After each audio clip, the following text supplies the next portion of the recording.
The Real History of Slavery, from Black Rednecks and White Liberals by Thomas Sowell. This section I'll be reading, Race and Slavery.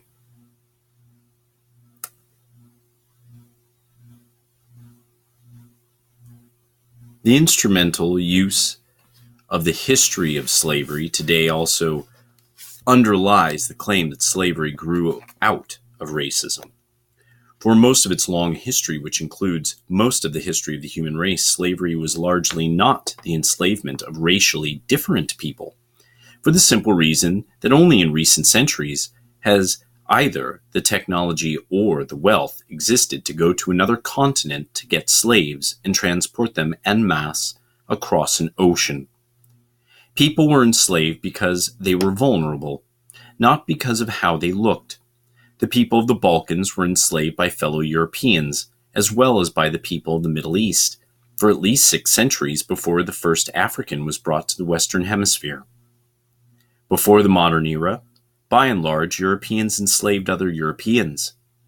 Asians enslaved other Asians, Africans enslaved other Africans, and the indigenous peoples of the Western Hemisphere enslaved other indigenous peoples of the Western Hemisphere. Slavery was not based on race, much less on theories about race. Only relatively late in history did enslavement across racial lines occur on such a scale as to promote an ideology of racism that outlasted the institution of slavery itself. Wherever a separate people were enslaved, they were disdained or despised, whether they were different by country, religion, caste, race, or tribe. The Europeans who were enslaved in North Africa were despised and abused because they were Christians in a Muslim region of the world. They were called Christian dogs. Race became the most visible difference between slaves and slave owners in the Western Hemisphere. As distinguished historian Daniel J. Boorstin put it, quote, "Now for the first time in Western history, the state of slave coincided with the difference of race," unquote. To make racism the driving force behind slavery is to make a historically recent factor the cause of an institution which originated thousands of years earlier. The enshrinement of racism as an overarching causal factor accords far more with current instrumental agendas than with history. The form in which the story of slavery has reached most people has been along the lines of a best-selling book and widely watched television miniseries Roots by Alex Haley. Challenged on the historical accuracy of Roots, Haley said, quote, "I tried to give my people a myth to live by," unquote. This instrumental use of history or purported history is open to the same objections as other instrumental myth-making. First is the objection of falsification itself, that the damage which this does to the general level of understanding and trust in a society is incalculable and can easily outweigh, in its long run, consequences, especially any immediate good that might be expected from an expedient taking of liberties with the truth. Second, even the short-run benefits are by no means clear. Has a sense of special grievance helped advance any people? Or has what happened in centuries past been a distraction and an incitement to counterproductive strife, much as territorial irredentism has been? Rather than debate current ideological agendas, we can try to determine what we can about the actual history of slavery, including how it ended. No institution of comparable age and worldwide scope has ever disappeared over almost the entire planet, leaving so little awareness of how and why it vanished, or so little interest in that question. Volumes continue to be published about the decline and fall of the Roman Empire, which, for all its greatness, did not encompass 1/10 as much of the world as the institution of slavery did. Archaeologists continue to excavate the ruins of ancient civilizations in Central America and the Middle East, while military historians pore through archives and examine ancient weapons to try to piece together the history of warfare, yet remarkably little is written about one of the most momentous moral dramas in the history of the human species, the bitter worldwide struggle, which lasted for more than a century to destroy the elaborate systems and institutions for the ownership and sale of human beings. While there is a sizable literature on the American Civil War for all its staggering carnage and historic legacy within the United States, in an international perspective, it is only a small and highly atypical part of the story of the worldwide crusade against slavery. No other nation ended slavery in the same way as the United States did, and few ended it after so short a struggle as history is measured. How and why did slavery end in most of the world? There were two major processes. Over the centuries, as more and more territories around the world consolidated into nation states with their own armies and navies, raiding those territories to capture and enslave the people who lived within them became more hazardous in itself, and also risked military retaliation against the countries from which the raiders came. Thus, more and more peoples became off limits to slave raiders over time. Put differently, the areas which remained subject to slave raiding over the centuries were primarily those where the people lived in smaller or weaker societies. Such societies continued to exist where it was difficult for geographic or other reasons to consolidate large areas under one government. This was true of the Balkans, the backwaters of Asia, and much of sub-Saharan Africa. By the early modern era, sub-Saharan Africa, with its numerous and severe geographic handicaps, was one of the last remaining areas from which vast numbers of people could be enslaved. Far from being targeted by Europeans for racial reasons, as some have claimed, Africa was resorted to as a source of large supplies of slaves only after centuries of Europeans enslaving other Europeans had been brought to an end by the consolidation of nations and empires on the European continent, by internal shifts from slavery to serfdom in much of Europe, and by the Catholic Church's pressure against enslaving fellow Christians, which was by no means the same as the Church's saying that slavery as such was wrong. Similar consolidations of political units in parts of Asia led to a decline of slavery in those realms. While Africa became the main source of new slaves in later centuries, existing slaves continued to include peoples of many races living in many places around the world. Ending the slavery of all these peoples was a very difficult process, and one requiring deliberate and sustained actions for many generations. Ironically, the anti-slavery ideology behind this process began to develop in 18th century Britain, at a time when the British Empire led the world in slave trading, and when the economy of most of its overseas colonies in the Western Hemisphere depended on slaves. Here again, the baffling present-day disregard of an international saga of strife, full of individual dramas as well as historic consequences, seem inexplicable only in terms of today's ideological agendas. While slavery was common to all civilizations, as well as to peoples considered uncivilized, only one civilization developed a moral revulsion against it very late in its history: Western civilization. Today it seems so obvious that, as Abraham Lincoln said, quote, "If slavery is not wrong, nothing is wrong," unquote. But the hard fact is that, for thousands of years, slavery was simply not an issue, even among the great religious thinkers or moral philosophers of civilizations around the world. We may wonder why it took 18 centuries after the Sermon on the Mount for Christians to develop an anti-slavery movement, but a more profound question is why not even the leading moralists in other civilizations rejected slavery at all. Quote, "There is no evidence, according to a scholarly study, that slavery came under serious attack in any part of the world before the 18th century," unquote. That is when it first came under attack in Europe.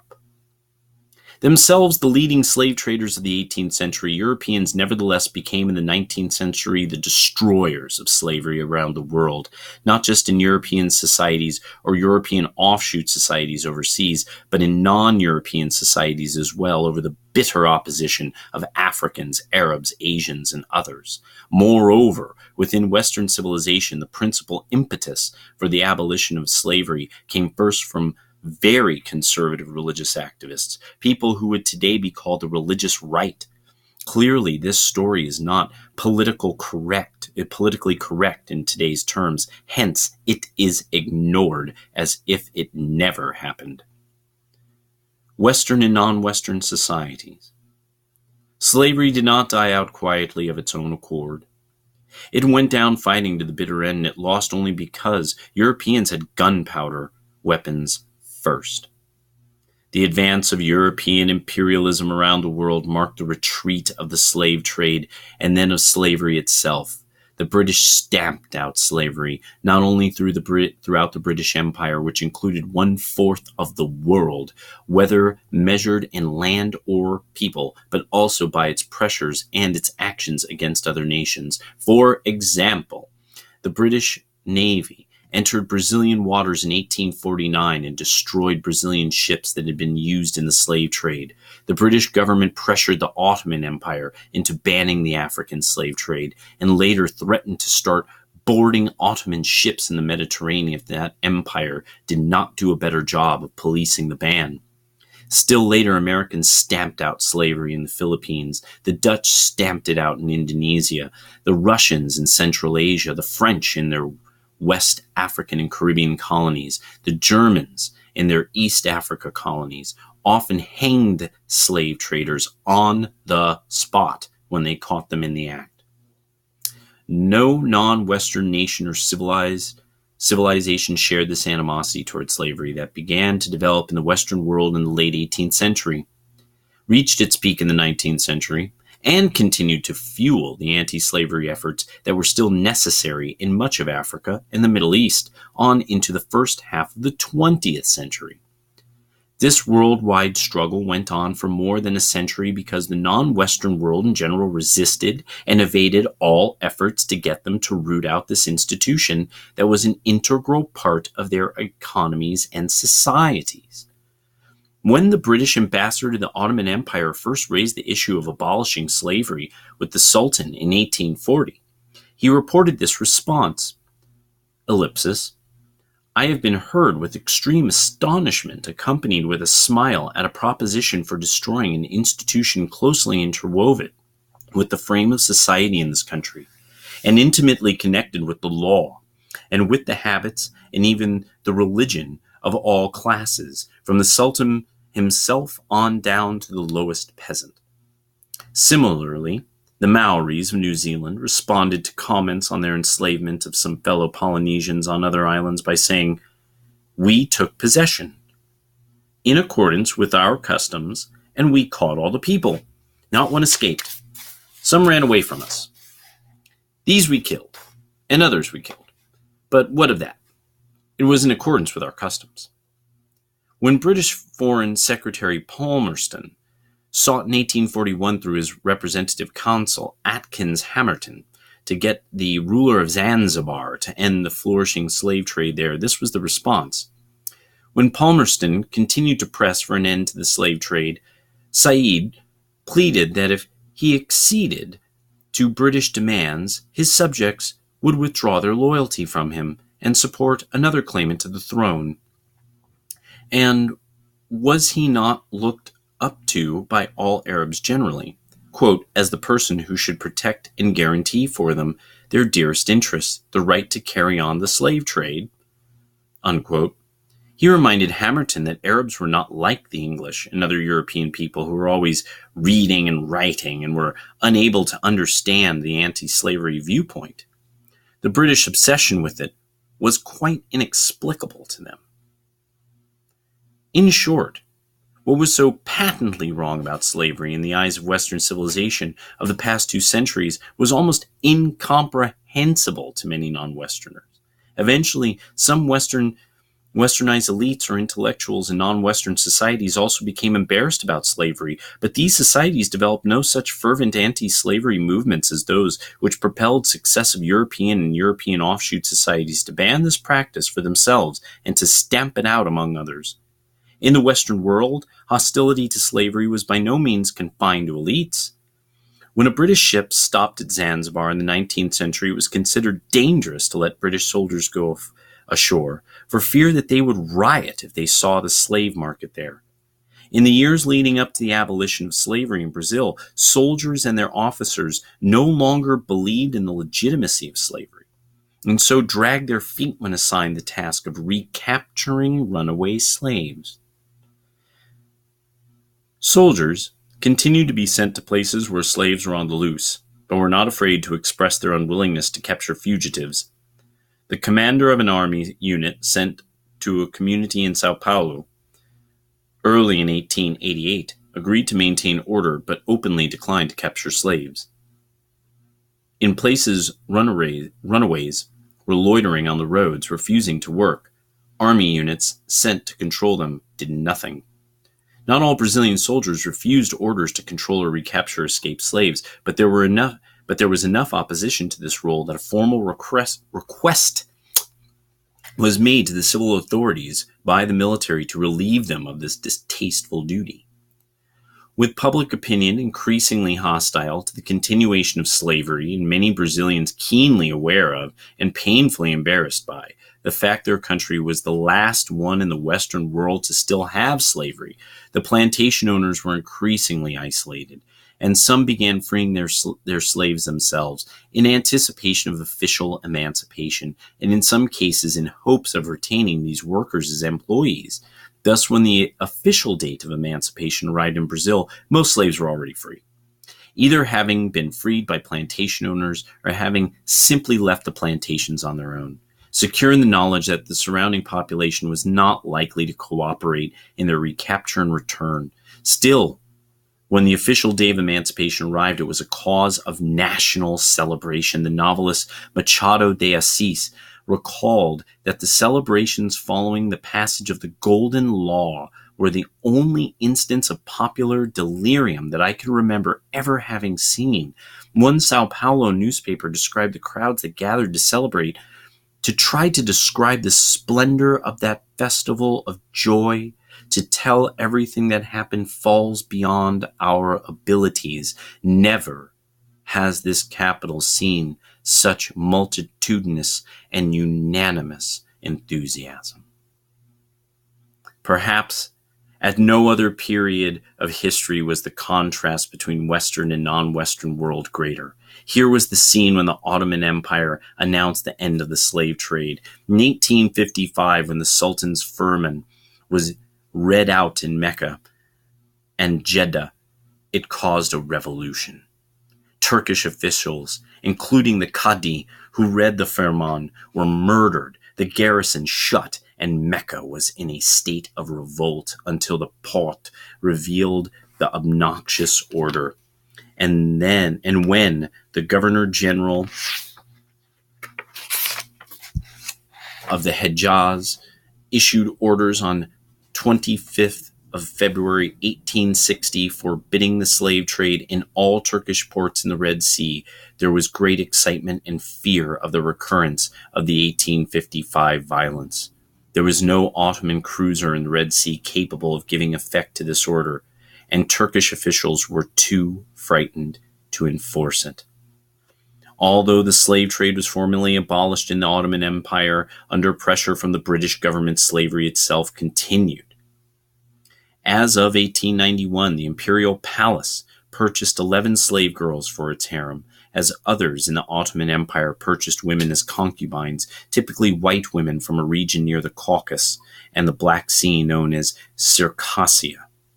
Even though every nation in the Western world had by then outlawed slavery, not only the Turks accepted such slavery, so did the Circassians. Mothers often groomed their daughters for this role and sold them into what was considered to be a desirable situation, at least by comparison with what was available in Circassia. British Foreign Secretary Palmerston said, "The only complaint we have ever heard from the Circassians has been against our attempts to stop the traffic." Contrary to the myths to live by created by Alex Haley and others, Africans were by no means the innocents portrayed in Roots, baffled as to why white men were coming in and taking their people away in chains. On the contrary, the region of West Africa from which Kunta Kinte supposedly came was one of the great slave trading regions of the continent. Before, during, and after the white man arrived, it was the Africans who enslaved their fellow Africans, selling some of these slaves to Europeans or to Arabs and keeping others for themselves. Even at the peak of the Atlantic slave trade, Africans retained more slaves for themselves than they sent to the Western Hemisphere. This pattern was not confined to West Africa, from which most slaves were sent to the Western Hemisphere. In East Africa, the Maasai were feared slave traders, and other African tribes, either alone or in conjunction with Arabs, enslaved their more vulnerable neighbors. As late as 1891, it was reported that Manyuema slavers had demoralized surrounding tribes, destroying crops, and famine reigned everywhere. Even in the early 20th century, Abyssinians were still raiding other Africans, carrying off slaves. It was 1922 before the British had gained sufficient control in Tanganyika to stamp out slavery there. Arabs were the leading slave traders in East Africa, ranging over an area larger than all of Europe. The total number of slaves exported from East Africa during the 19th century has been estimated to be at least 2 million. Despite the impression created by Roots during the era of the massive slave trade from West Africa, a white man was more likely to catch malaria in Africa than to catch slaves himself. The average life expectancy of a white man in the interior of sub-Saharan Africa at that time was less than 1 year. By and large, men from Europe or the Western Hemisphere came to the coasts of Africa, bought their slaves, and left as soon as possible.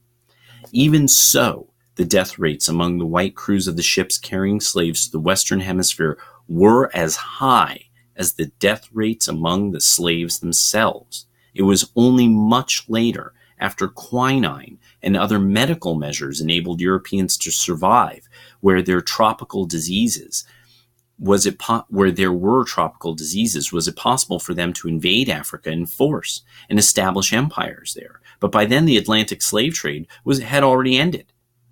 During the era of that trade, Africa was largely ruled by Africans, who established the conditions under which the slaves' sales took place. The crew of a slave ship was in no position to defy African rulers and their armies by going out across the land and capturing people willy-nilly. The stronger African peoples captured and enslaved the weaker peoples.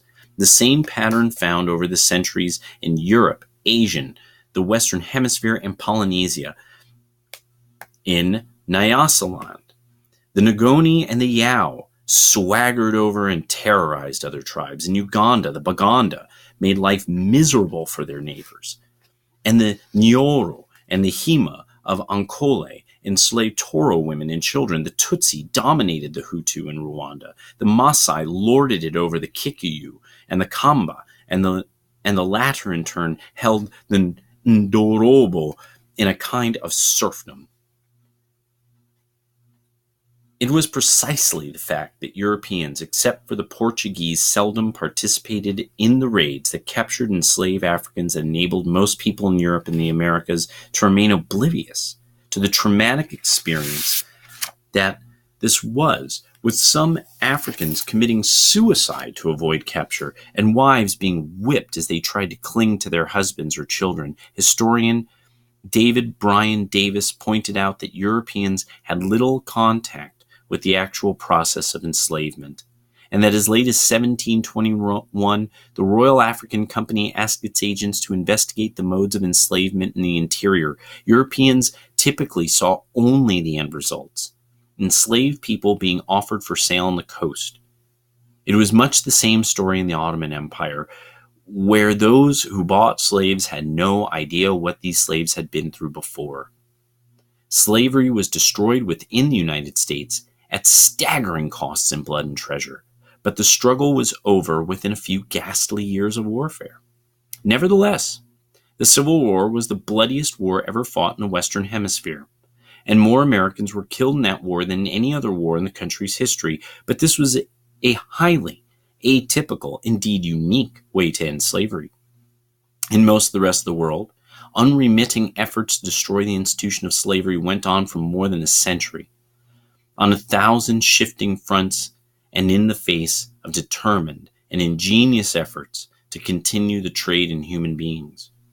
Within the British Empire, the abolition of slavery was accompanied by the payment of compensation to slave owners for what was legally the confiscation of their property. This cost the British government £20 million, silver, a huge sum in the 19th century, about 5% of the nation's annual output. A similar plan to have the federal government of the United States buy up the slaves and then set them free was proposed in Congress, but was never implemented. The cost of emancipating the millions of slaves in the United States would have been more than half the annual national output, but still less than the economic costs of the Civil War. Quite aside from the cost in blood and lives, and the legacy of lasting bitterness in the South growing out of its defeat and the widespread destruction it suffered during that conflict.